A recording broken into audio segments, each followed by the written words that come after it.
Hi, I'm Jill Clifton of Landscape of Mothers, and I want to think about a little bit what it would look like, what our parenting might look like if we decided that what was really important to us was our relationships with our kids, and if we built our parenting style and structure around that, instead of behavior modification. So many parenting techniques involve modifying the behavior of your kids. And I think there's a couple traps that we fall into when that happens. One is that we start thinking of our children's behavior as a problem, which it isn't. Whatever difficulties they're having, they're just asking for help figuring out, how do I self-regulate through this? How do I learn things about myself based on how I feel? How do I know when I'm hungry? How do I know when I'm tired? How do I know how to respond to my needs and desires, right? And so behaviors aren't really a problem. I mean, we act like they are out in the world and people get upset when kids cry or whatever. But if we stopped seeing upset behavior in children as a problem, then what do? Right? Then we relate to them.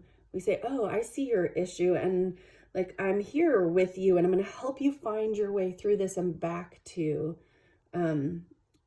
emotional regulation, right? I'm going to co-regulate with you so that we can find a way through, right? I don't abandon you to like cope your way through, because abandoning kids doesn't ever teach them how to actually do the thing that they were struggling with in the first place. So when we isolate our kids by putting them in timeout, or we just tell them to get over it, or we ignore them, and by ignore, I mean literally ignore, like pretend like they're not even there.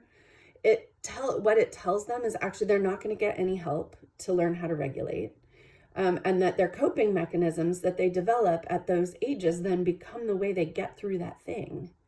So if they're angry and everyone ignores them, and they don't know how to get through anger, so they go to their room and they destroy things because they're alone and they don't know how else to do it, then that is the way they learn to get through anger. And is that going to serve them as an adult?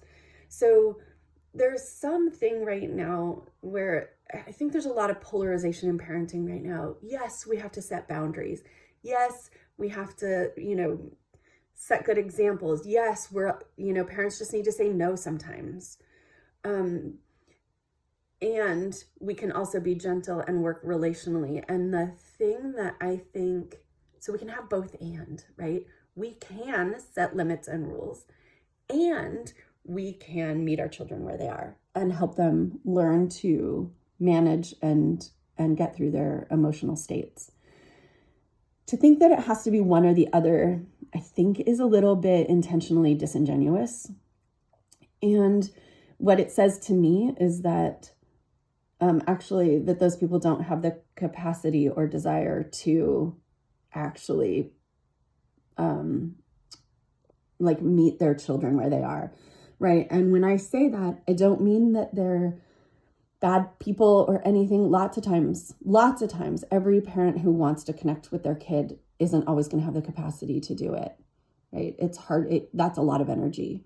So I'm not making anybody bad, but I do think that when I hear those arguments, what I hear is exhausted parents. And of course, we're exhausted. We're parenting in these times of real isolation, and that one person gets saddled with an awful lot of the responsibility that used to be spread over a community. So what I'm arguing here is a both and approach. We can have both, structure and reason, and we're allowed to say, we can say no as parents, and we can often work to help, reach out and help regulate our kids back into, some kind of healthy way of moving through their emotions and desires. So I hope that helps out there. Good luck.